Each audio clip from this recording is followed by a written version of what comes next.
Hello YouTube, I am Arend Peter, and today I'm going to give you my first impressions of GameMaker Studio 2. So I got in the beta version, and I've been playing around with it for a bit, and it seems really neat. So I just went ahead and made a simple platformer game to get a feel for the new development environment. So yeah, I just threw this together real quick. A simple platformer. Okay, so I have a list of things I want to talk about, a list of things that I made notes of as I was working on this. The first thing is this UI. The new interface is really cool looking. Everything is split into these this one development workspace, and so I can pan around and I can zoom out and see everything, get like a broad view. I think the thing I like most about it is that it keeps all of the scripts related to a single object together.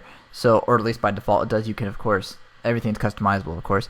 So like I have this object player, and everything related to it is kind of condensed over here. So it's a lot easier to kind of visually see the different elements and what's related to each other. But aside from that, the thing I like about it after the fact that it's really stuff's compact, is that it's really customizable. So I haven't quite figured out what most optimal for me is yet.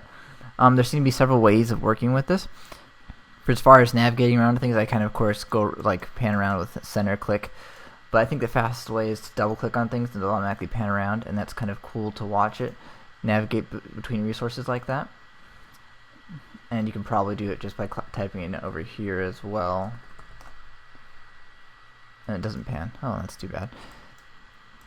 Yeah, so that's only navigating. You can organize things in a lot of different ways. So you see here I have all kind of different tabs for everything. By default, a lot of the scripts, like I can show you an example. If I pull out the script over here, and I can of course move it around wherever I want in this space, wherever I want. So I can open it out here. I can tab it together with another object if I think it's related. I can give it its own tab. So these are all different ways of going about it, and I'm still kind of deciding about how I want everything to be organized.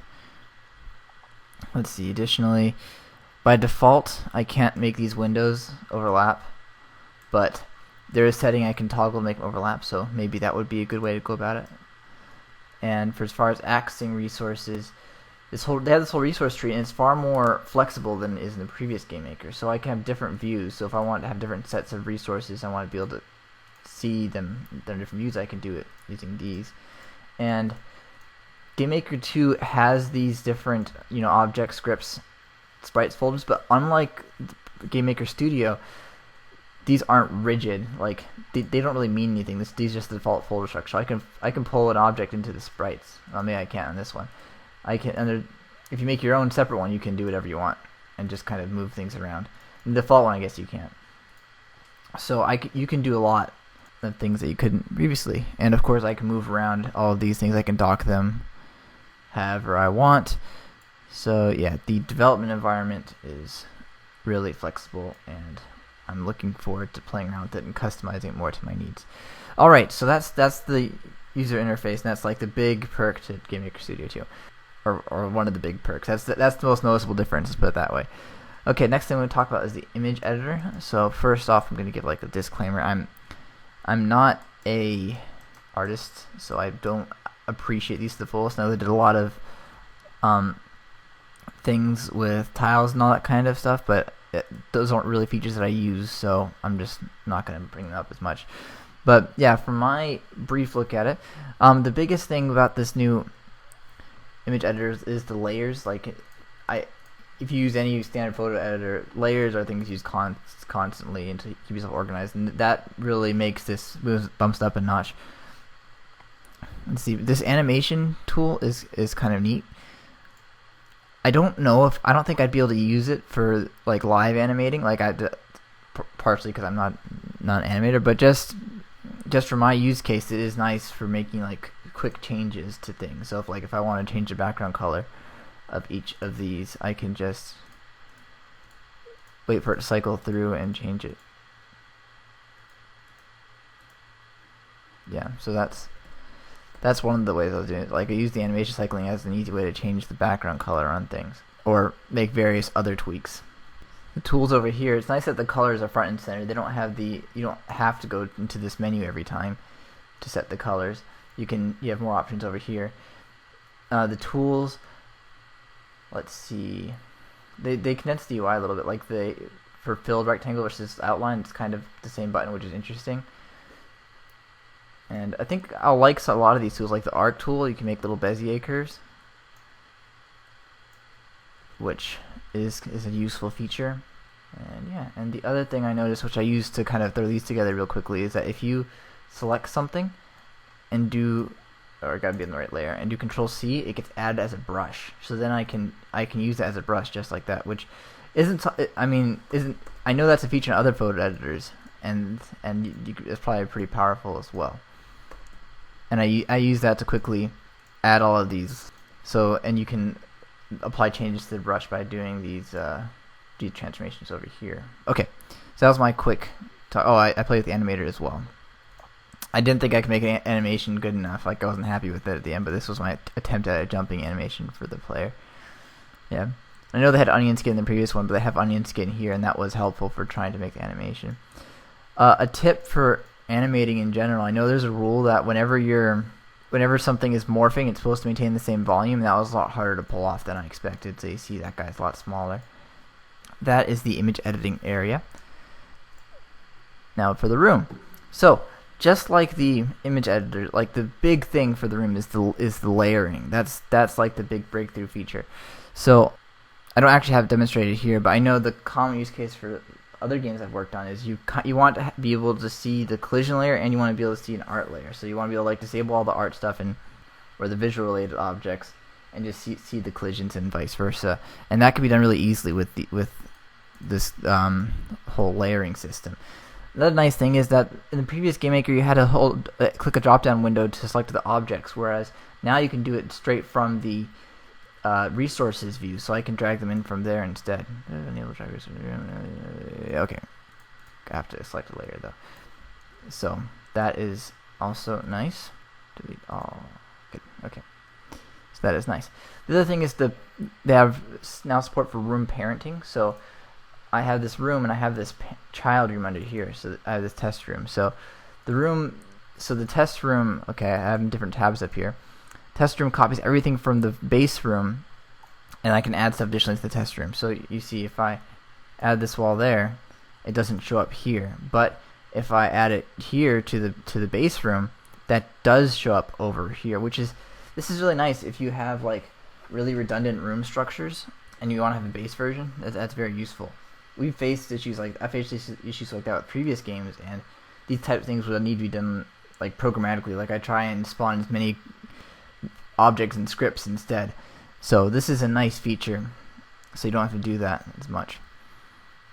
Okay, that is everything on rooms. Okay, now I'm going to kind of fire through some of the more minor things that I noticed.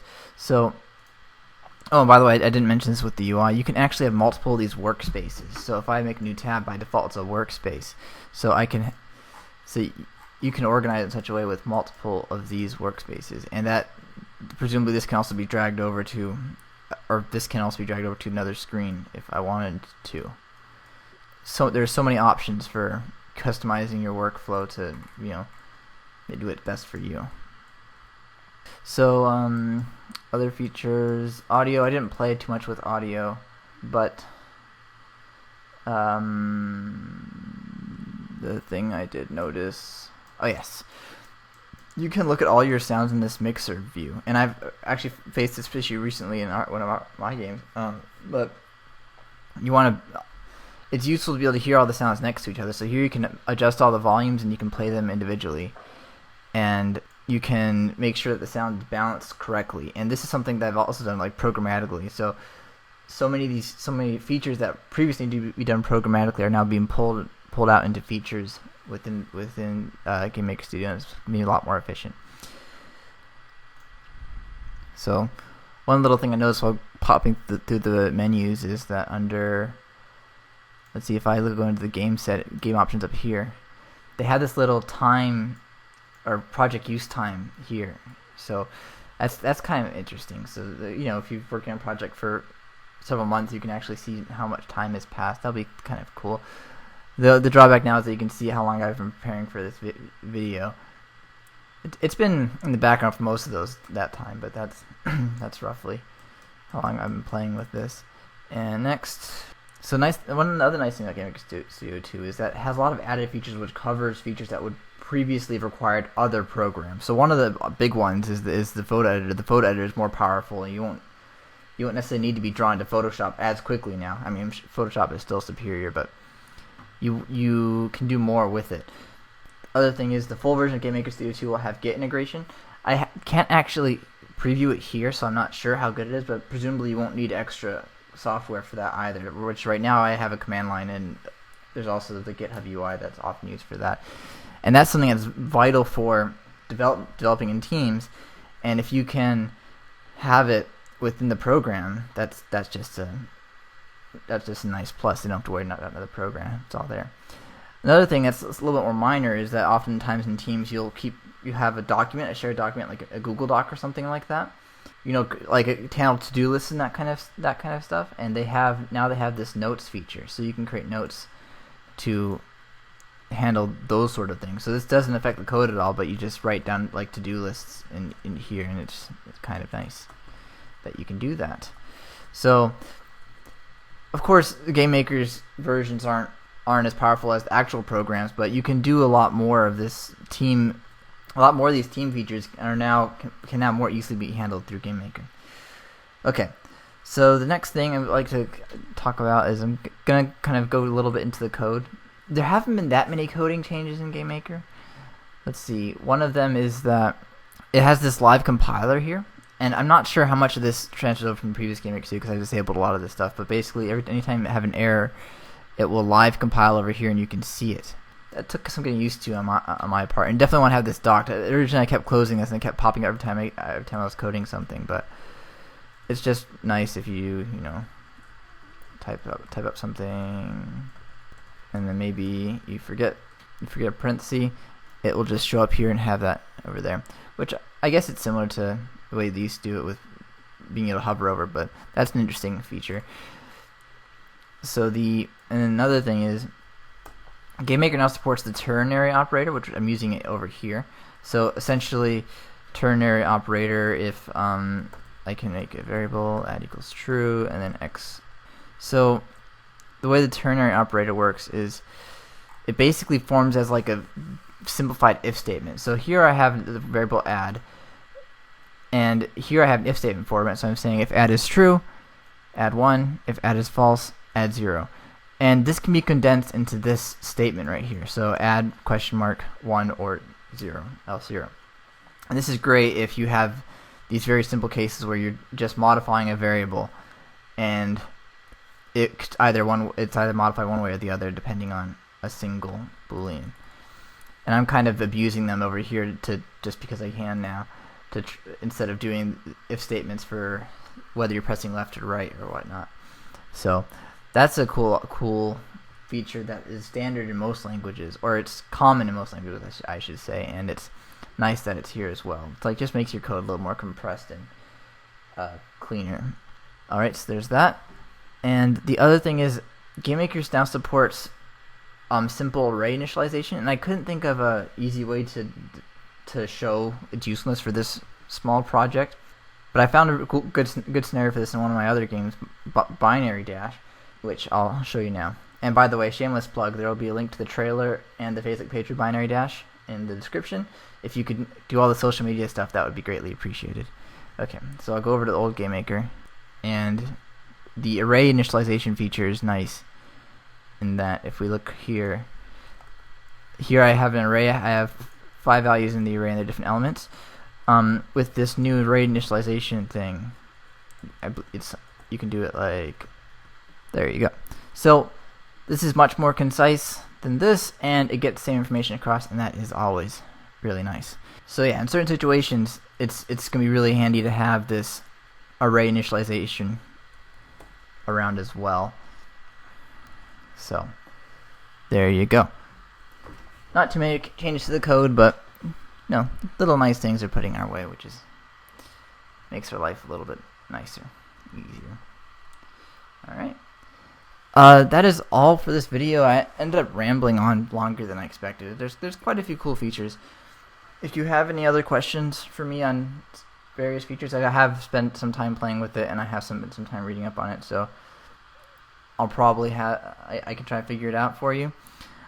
So if you have those questions, go ahead and leave comments. And other than that, I'll see you guys next time. Thank you very much to EA Games for making a cool product.